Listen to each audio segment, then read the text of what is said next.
Nawapongezeni sana. Mheshimiwa Rais anasema haamini katika kushindwa, si ndio? Mlisikia anasema alipokuwa Same, na mimi siamini katika kushindwa.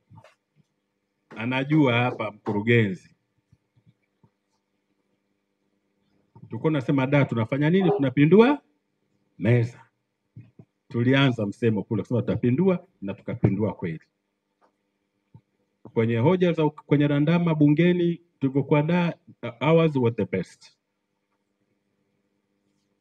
Mwaka huu nichukue nafasi hii kuwashukuru na kuwapongeza sana. Tumeenda bungeni kwenye kamati ya bunge, randama ya mkoa wa Pwani ni nini?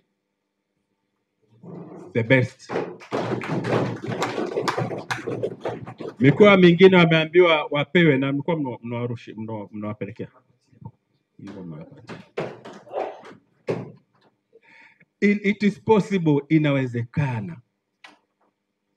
Mapato yalikuwa chini sana, lakini leo tumeweza kufanya makubwa sana kwa heshima ya Dr. Samia Suluhu Hassan. Mkoa wetu tulivyoenda Dodoma kwenye bunge Februari ulikuwa ni wa pili baada ya Dar es Salaam kwa mapato ya halmashauri kutoka 20 huko mbele.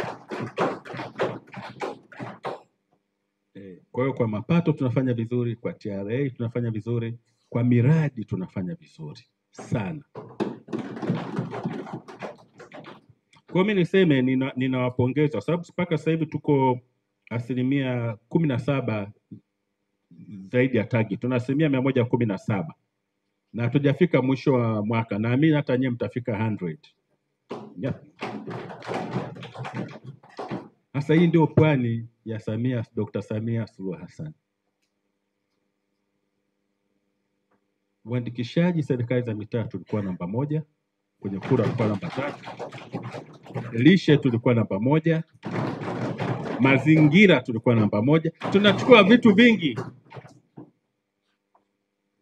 Vitu vingi tunafanya vizuri na tumemwahidi Mheshimiwa Rais kwamba tutampa ushindi namba 1 kwa wingi kwa asilimia mkoa huu wa Pwani. Kwa mimi Kisarawe niwapongezeni na nawapongeza sana kwa sababu nyie mlikuwa mna changamoto kubwa ya kutegemea mapato kutokana na mkaa. Kwa hiyo mlikuwa mnapambana na jitihada za viongozi wakuu wa nchi, lakini mnabadilika, mnaenda, mnaboresha, mnatafuta vyanzo vingine, kwa sababu matumizi ya mkaa yanapungua. Bado tuna miaka michache sana kulingana na agizo la serikali. Kwa mimi niwapongezeni sana kwa kazi nzuri mliofanya, lakini waambie bado mngeweza kufanya vizuri zaidi, ili mradi lakini mnaenda hamjabend the curve. Tunaamini kwamba mtaendelea kufanya vizuri zaidi, lakini mkishirikiana.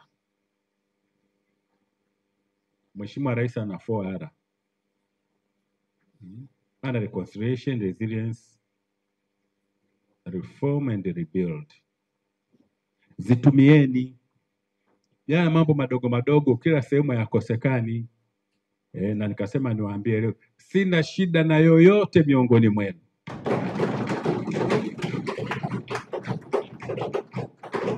Na kwa utendaji huu hapa mnaenda mpaka mnafikia 100% na miradi mnaenda vizuri. Kuna shida gani ya kutorudi? Sasa hapa itakuwa ni nyie na Mwenyezi Mungu wenu na wajumbe.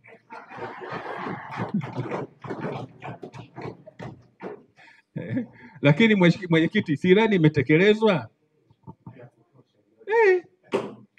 Basi hilo ndio kubwa.